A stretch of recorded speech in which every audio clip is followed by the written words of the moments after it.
ইয়োরিচি এবং সুকুনা এই দুইজনের মধ্যে যদি যুদ্ধ হয় তবে সেই যুদ্ধটা কেমন হবে, এই যুদ্ধে কে জয়ী হবে সেটাই আমরা এই ভিডিওতে দেখতে যাচ্ছি।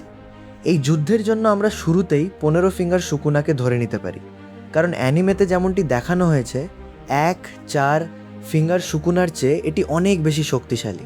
শুধু তাই নয়, পরম পবিত্র ট্রান্সপারেন্ট ওয়ার্ল্ড বা স্বচ্ছ পৃথিবীর উন্মোচন এই এক ছাত্রের ওপর ইয়োরিচি মাত্র 7 বছর বয়সে করে দেখিয়েছিলেন। ঘটনাটি কিভাবে ঘটেছিল? ইয়োরিচির বয়স যখন 7 বছর, তখন তার ভাই কোকুশিবো, যার আসল নাম মিচিকাৎসু, তার সাথে ছিল। সেই সময়ে এক ওস্তাদ তাকে বারবার শেখানোর চেষ্টা করছিলেন। সেই মাস্টার ইয়োরিচিকে তরবারি কিভাবে সঠিকভাবে ধরতে হয়, কিভাবে আক্রমণ করতে হয়, এসব একদম মৌলিক বিষয়গুলোই শিখিয়েছিলেন। কিন্তু মাত্র 7 বছরের সেই ছোট্ট ছেলে ইয়োরিচি এসব জাগ্রত বা অ্যাওয়েকেন হওয়ার পর পুরো পৃথিবীটাই যেন আমাদের কাছে স্লো মোশনে মনে হয়। আমরা সাধারণ গতিতেই চলাচল করব, কিন্তু প্রতিপক্ষকে দেখে মনে হবে আমাদের আলোর গতিতে চলাচলের মতো তারা খুব ধীর গতিতে এগোচ্ছে। এটি চালু করে আক্রমণ করলে প্রতিপক্ষ সেই আক্রমণের কোনো প্রতিক্রিয়া জানানোর সুযোগও পায় না। মুজানের সাথে শেষ যুদ্ধের সময় সমস্ত হাসিরাই তাদের তরবারি শক্ত করে ধরে সেটির তাপমাত্রা বাড়িয়ে সেটিকে লাল রঙে রূপান্তর করেছিল। এর জন্য তাদের প্রচুর শক্তি খরচ করতে হয়েছিল, কিন্তু ইয়োরিচির তরবারির ক্ষেত্রে তিনি সেটি সাধারণভাবেই ধরতেন এবং তা স্বাভাবিকভাবেই সবাই যেখানে কষ্ট করে নিজেদের অস্ত্র লাল বানিয়েছিল, ইয়োরিচি সেখানে খুব সহজেই তা লাল বানিয়ে ফেলতেন। তবে শুধুই শক্তিমত্তা দিয়ে 15 ফিঙ্গার সুকুনার সমকক্ষ হওয়া সম্ভব নয়।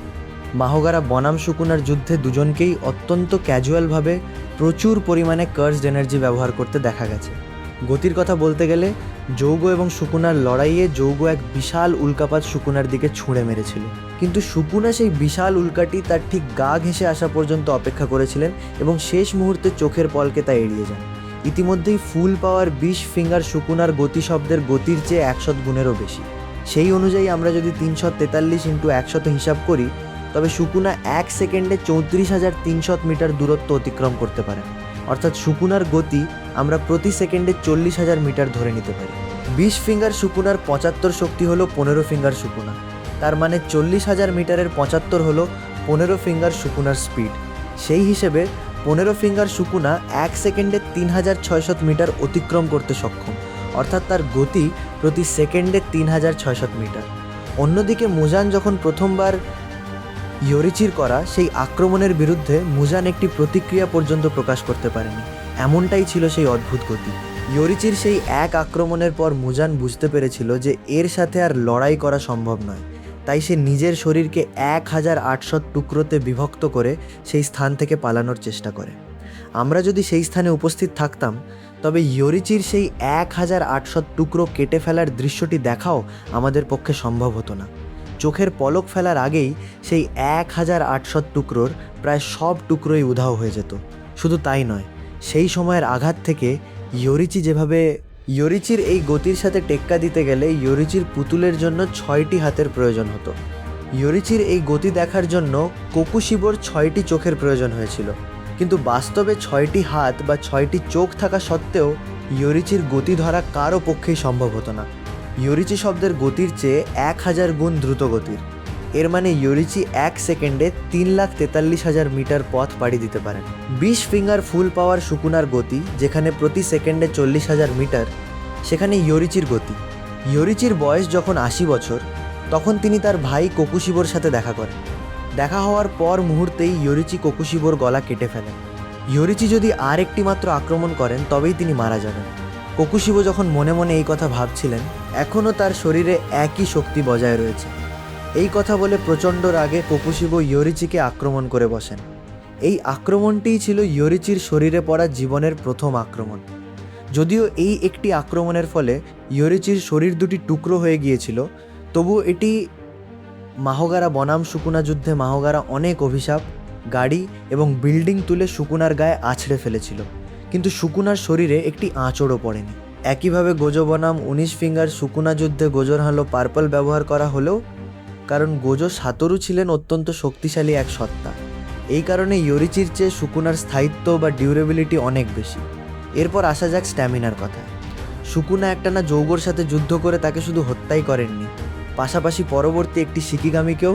অন্যদিকে ইয়োরিচি 7 বছর বয়সে ঘর ছেড়ে বেরিয়ে পড়ার পর কোনো খাবার বা পানি ছাড়াই একটানা একদিনের মতো দৌড়েছিলেন।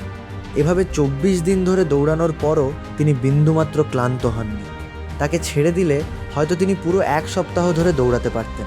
শুধু তাই নয়, আমরা যেভাবে শ্বাস নিই তা থেকেই আমাদের শরীর শক্তি পায়। এভাবে পাওয়া শক্তি অহেতুক নড়াচড়ায় অপচয় না করে একটিমাত্র শ্বাসের মাধ্যমে প্রাপ্ত এই শক্তিকে অত্যন্ত দক্ষতার সাথে আক্রমণ ও প্রতিরক্ষায় ব্যবহার করাই হলো এই ব্রিদিং স্টাইলের মূল বিষয়। আর এই কারণেই এর নাম দেওয়া হয়েছে ব্রিদিং স্টাইল। তারা অনবরত যুদ্ধ করতেই থাকেন। কোকুশিবোর মতো একটি দানবের সাথে শুধু লড়াইই করেননি, মুজানের সাথেও তিনি একটানা যুদ্ধ করেছিলেন। এ ধরনের ডিমনেসপেক্টিভ বা গডলি ব্রিদিং স্টাইলের কারণে ইয়োরিচির স্ট্যামিনা ছিল অত্যন্ত চমৎকার ও বেশি।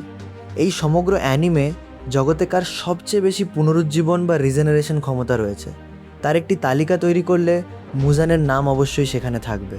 মুজানের রিজেনারেশন ক্ষমতা এতটাই বেশি যে তিনি কোনো ব্যথা অনুভব করেছিলেন কি না সেটাও তিনি বুঝতে পারতেন না। এর চেয়ে বেশি রিজেনারেশন ক্ষমতা থাকার সম্ভাবনা অত্যন্ত কম। মুজানের এই রিজেনারেশন ক্ষমতার সাথে সুকুনার তুলনা করলে সুকুনার ক্ষমতা খুবই সামান্য মনে হবে। মুজানের দেওয়া এই একটি বক্তব্যই ইয়োরিচিকে আরও বেশি শক্তিশালী হিসেবে প্রকাশ করে। এই ধরনের দুর্দান্ত রিজেনারেশন থাকা সত্ত্বেও মুজান যদি ইয়োরিচির দেওয়া আঘাত নিরাময় করতে না পারেন তবে সুকুনাও নিশ্চিতভাবেই তা নিরাময় করতে পারবেন না। তবে ধরে নেওয়া যায় যে ইয়োরিচির আক্রমণগুলো সুকুনার রিজেনারেশন ক্ষমতাকে কেবল ধীর গতি বা স্লো করে দিতে পারবে। সুকুনার এই ধরনের বিধ্বংসী আক্রমণের বিষয়গুলো অবশ্যই ইয়োরিচির জন্য বড় সমস্যা হয়ে দাঁড়াবে। সুকুনা যখন এই আক্রমণ পরিচালনা করেন, ইয়োরিচি যদি সেই আক্রমণের সীমা ছাড়িয়ে অনেক দূরে সরে যেতে পারেন তবেই তিনি এই আক্রমণ থেকে রক্ষা পাবেন। কারণ আগুন থেকে তৈরি হওয়া যৌগর বিরুদ্ধে সুকুনা নিজের অগ্নিশক্তি ব্যবহার করে তাকে হারিয়েছিলেন। সহজ কথায় বলতে গেলে তিনি আগুন দিয়েই আগুনকে জ্বালিয়ে ছাই করে দিয়েছিলেন।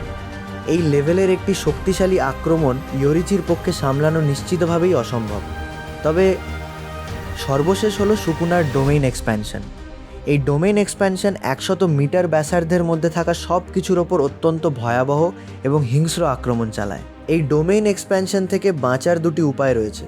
প্রথম উপায়টি হলো সুকুনার ডোমেইন এক্সপ্যানশন ব্যবহার করার ঠিক আগেই।